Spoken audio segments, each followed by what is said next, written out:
சமையலறை. டெய்லி சமையலறையில் இன்றைக்கி ஃப்ரெஞ்ச் ஃப்ரைஸ் எப்படி செய்யணும்னு பார்க்கலாம் வாங்க. நான் 1/2 கிலோ உருளைக்கிழங்கு எடுத்து இந்த மாதிரி தோல் சீவி இந்த மாதிரி பொடி பொடிசாக கட் பண்ணி வச்சுருக்கேங்க. நீளமாகவும் கட் பண்ணி தண்ணியில் போட்டிருக்கேன். சுடு தண்ணி கொஞ்சம் கொதிக்க வச்சுருக்கேங்க. அதில் 1/2 ஸ்பூன் உப்பு சேர்த்துருக்கேன். சேர்த்து தண்ணி கொதித்தோடனே அடுப்பு ஆஃப் பண்ணிடுங்க. அதோட இந்த நம்ம கட் பண்ணி வச்ச உருளைக்கிழங்க அதில் சேர்த்துக்கலாங்க. ஒரு நிமிஷம் இருந்தால் போதும். அதில்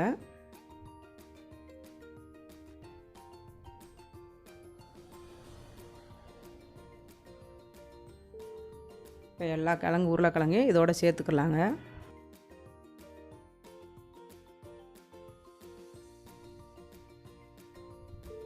இப்போ 1 நிமிஷம் ஆச்சுங்க. இதை தண்ணி எடுத்து வடிகட்டிக்கலாம்.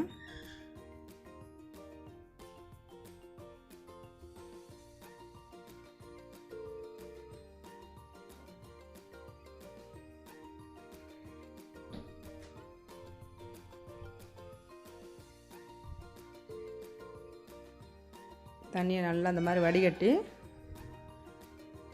ஒரு பிளேட்டுக்கு மாற்றிக்கலாங்க.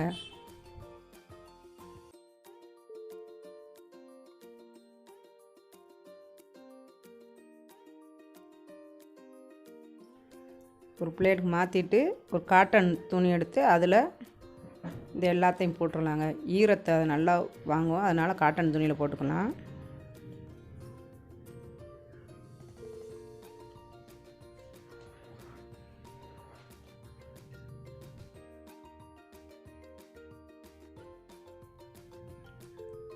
அந்த துணியாலே நல்லா அந்த ஈரத்தை வாங்குற மாதிரி நல்லா தொடச்சி எடுத்துருங்க. அதை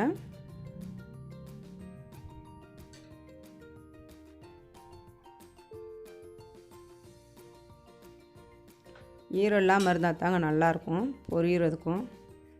ஏற்கனவே நம்ம சுடுதண்ணியில் போட்டு வச்சுருக்காசி பாதி வெந்திருக்குங்க ஓரளவுக்கு. இப்போ நல்லா ஈரம் வாங்கிடுச்சுங்க. நான் ஈரம்லாம் காய வச்சு எடுத்து வச்சிட்டேன் கிழங்க. இப்போ எண்ணெயை காய வச்சுருக்கேன். மிதமான சூட்லேயே போடுங்க எண்ணெயை.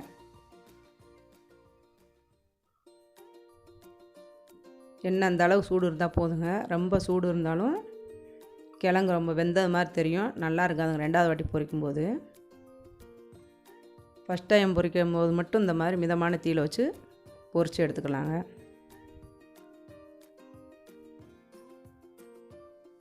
டெய்லி சமையலறை ஃபஸ்ட் டைம் பார்க்குறவங்களா இருந்தால் சப்ஸ்கிரைப் பண்ணுங்கள், பெல் ஐக்கானை கிளிக் பண்ணுங்கள். அப்போ தான் நான் போடுற வீடியோ உங்களுக்கு உடனுக்குடன் நோட்டிஃபிகேஷனாக வருங்க.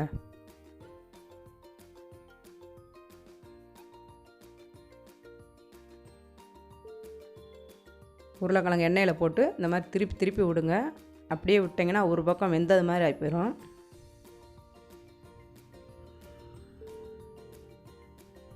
வெந்துருச்சுங்க. இந்த அளவு வெந்தால் போதுங்க. கிழங்கு அப்படியே நிறம் மாறாமல் இருக்கணுங்க உருளைக்கிழங்கு.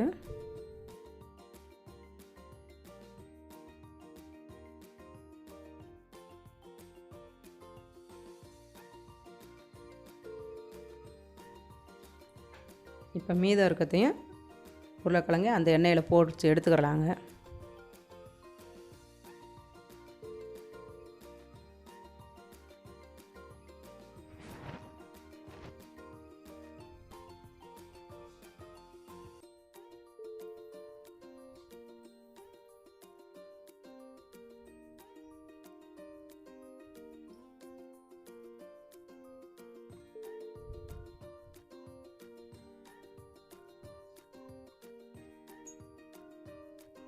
இப்போ கரண்டியால் திருப்பி விட்டுக்கே இருங்க. அதை பரட்டி விட்டா தாங்க நல்லா கலர் பாருங்க. நம்ம கிழங்கு பச்சை கிழங்கு போடும்போது எப்படி இருந்துச்சு கலர், அதே கலர்லேயே இருக்கு பாருங்கள். எண்ணெயில் போடுறதுக்கு முன்னாடி எப்படி இருந்துச்சோ அதே கலர்லேயே இருக்குது பாருங்கள். இந்த மாதிரி இருந்தால் தாங்க திரும்ப 2வது பொரிக்கும் போது நல்லாயிருக்கும். இன்னொரு வாட்டி இதை பொரிக்கணும். குழந்தைங்களுக்கு இந்த மாதிரி ஸ்நாக்ஸ் செஞ்சு கொடுத்தா அவங்களுக்கு இப்படி செஞ்சு கொடுத்தா தாங்க பிடிக்கும். இப்போ எல்லா கிழங்கையும் பொரித்து எடுத்தாச்சு உருளைக்கிழங்க. இதை தட்டில் வச்சு அந்த சூடை ஆற வச்சுக்கிறோமா கொஞ்சம்.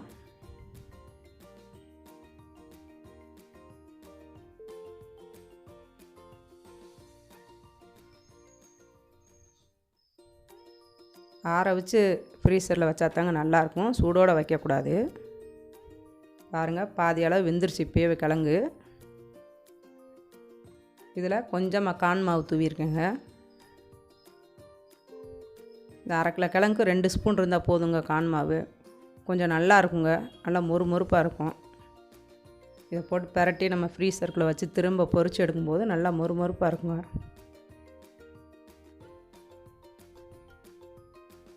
இப்போ மீதம் இருக்க கிழங்குக்கும் கான் மாவு தூவி பிரட்டி எடுக்கிறேங்க.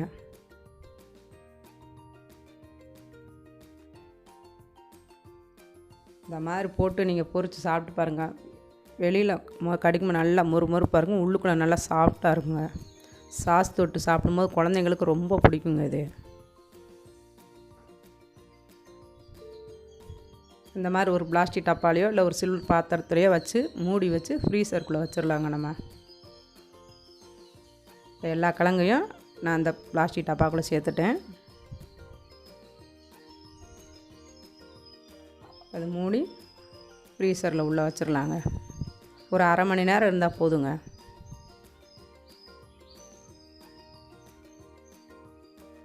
இப்போ 1/2 மணி நேரம் ஆச்சுங்க. எண்ணெய் சூடு பண்ணி வச்சுருக்கேன். அதை திரும்ப 2வது வாட்டி நல்லா சூடு இருக்கணுங்க. அதில் போட்டு பொரித்து எடுக்கலாம் நம்ம. இப்போ பாருங்கள், போடும்போது லைட்டாக சூடு இருந்துச்சு, இப்போ எவ்வளோ சூடு இருக்கு பாருங்கள். நல்லா நுர நுறையாக வருது பாருங்க. சூடு இருந்தால் தாங்க இந்த மாதிரி வரும். அதையும் போட்டு திருப்பி திருப்பி விட்டுக்கே இருங்க.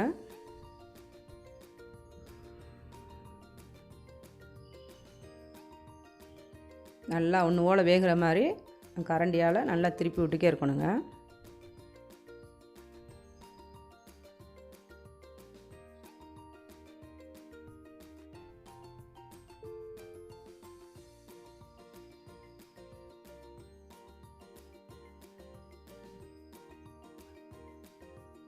இது நம்ம வெளியில் எங்கேயாவது போனால் கூட இந்த மாதிரி பொரித்து எடுத்துகிட்டு போகலாங்க. வெளியில் போய் கடைகளில் வாங்கினீங்கன்னா ஒரு கப்பு 100 ரூபான்னுவாங்க. அது பார்த்தா 1 கிழங்கு அளவு தாங்க வரும். அது கொஞ்சோண்டு சாஸ் கொடுப்பாங்க, அவ்வளோதாங்க. அது நம்ம வீட்டிலே இந்த மாதிரி செஞ்சு கொஞ்சம் சாஸ் நம்ம எடுத்து போயிட்டோம்னா குழந்தைக்கு தேவையான அளவு எடுத்து போய்க்கலாங்க. நம்ம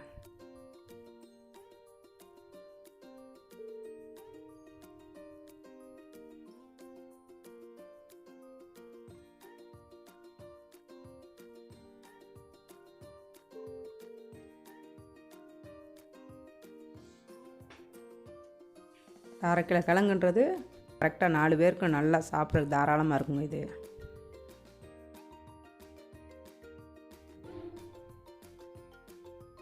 இப்போ நல்லா கலர் மாறிடுச்சு பாருங்க. இதை எடுத்து வெளியில் எடுத்துடலாங்க. இப்போ டிஷ்யூ பேப்பர் இருந்தால் அந்த மாதிரி எடுத்து போட்டுக்கோங்க. எக்ஸ்ட்ரா இருக்க எண்ணெயை உறிஞ்சிருங்க அந்த பேப்பரில் போடும்போது.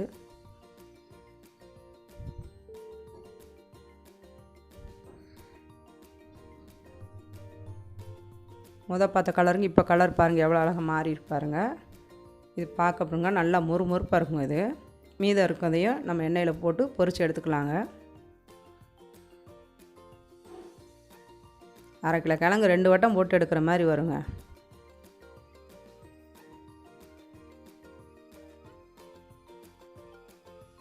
இப்போ நம்ம 2வது போட்டதும் நல்லா வெந்துருச்சுங்க. சூப்பராக ஃப்ரெஞ்ச் ஃப்ரைஸ் தயாராகிடுச்சுங்க.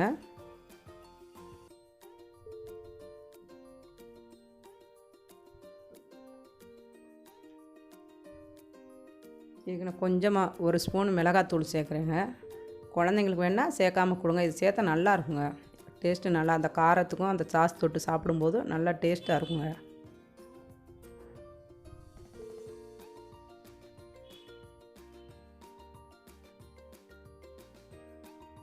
அது சூடாக இருக்கும்போதே போட்டு லைட்டாக அந்த மாதிரி பிரட்டி விட்டுக்கோங்க. அப்போ தான் அந்த காரம் நல்லா பிடிக்கும்.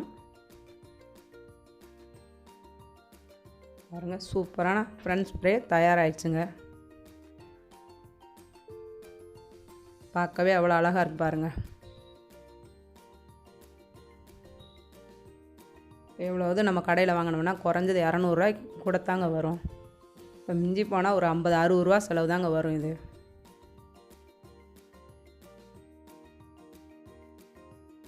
வீடியோ பிடிச்சிருந்தா லைக் பண்ணுங்க, ஷேர் பண்ணுங்க, தமிழ் லைக்கு சப்ஸ்கிரைப் பண்ணுங்க.